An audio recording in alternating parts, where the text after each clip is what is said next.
Welcome to I Am Your Target Demographic. Today we're covering the company Sega and some interesting snippets about it and its rise, fall, and potential rise again.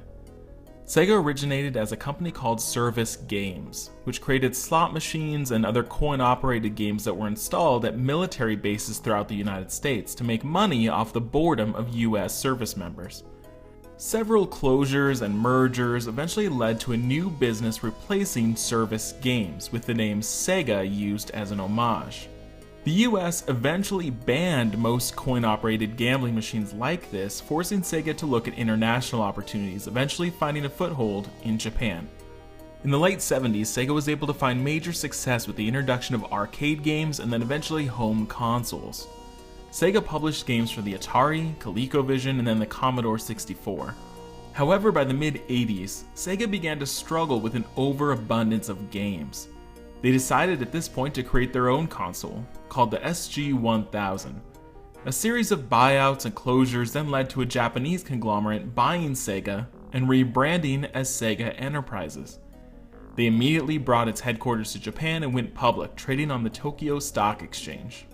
They soon released the Sega Master System, which was technically superior to the Nintendo, but it didn't really get as much attention comparatively. The Sega Master System might have struggled in North America, but it did much better across Europe and Australia especially. Things really took off in 1989 when they launched the Sega Genesis. They also launched an aggressive anti-Nintendo campaign, citing that Genesis does what Nintendo don't.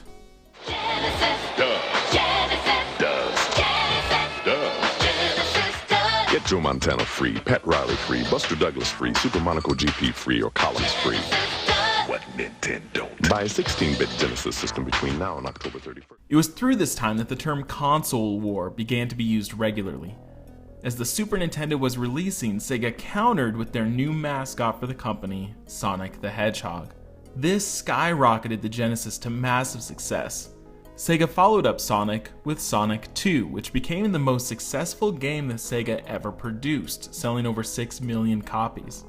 That's not a huge number now, when games like Grand Theft Auto 5 have sold over 65 million, but back then it was a huge milestone.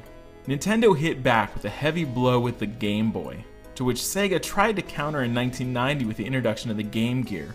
This was relatively unsuccessful though, as it had a shorter battery life and less original games than the Game Boy had. It still had a relatively long lifespan, not being discontinued until 1997, 7 years later. Other unsuccessful consoles came and went, including the Sega Nomad and the Sega 32X. They released the Sega Saturn in 1994, though it only lasted until 1998, failing to meet the high bar set by the Sony PlayStation. The next big console was the Dreamcast. This was their chance.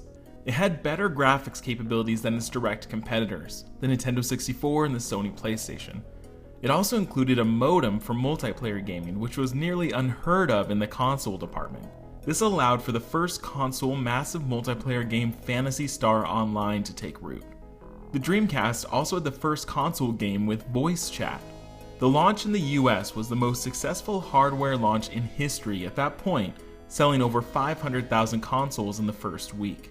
In 2000, Sega changed its name from Sega Enterprises to Sega Corporation.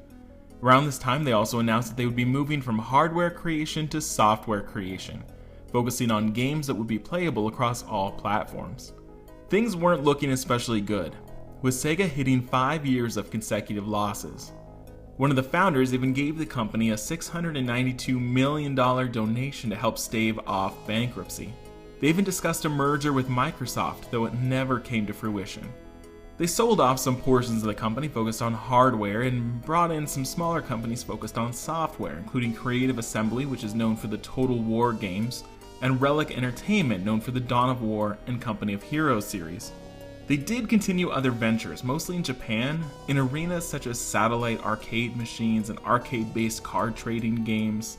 Overall, though, things continued to go downhill, even in their most successful arenas.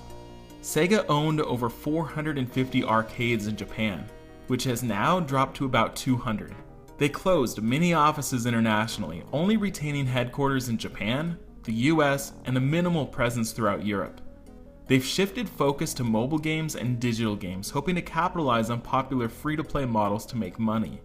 They had 19 games pulled from mobile devices due to quality concerns, however, so this strategy wasn't entirely successful. They have recently had some success with physical games, such as the Japanese debut of Phantasy Star Online 2, and the acquisition of Atlas, which came with the property Persona and its most recent game Persona 5, which has done incredibly well in Japan and will release worldwide in 2017. There is hope still. So what do you think is next? Is Sega destined to continue its topsy-turvy routine, or will they eventually stabilize with the success of a few major properties? Let me know in the comments, and we'll see you next Wednesday.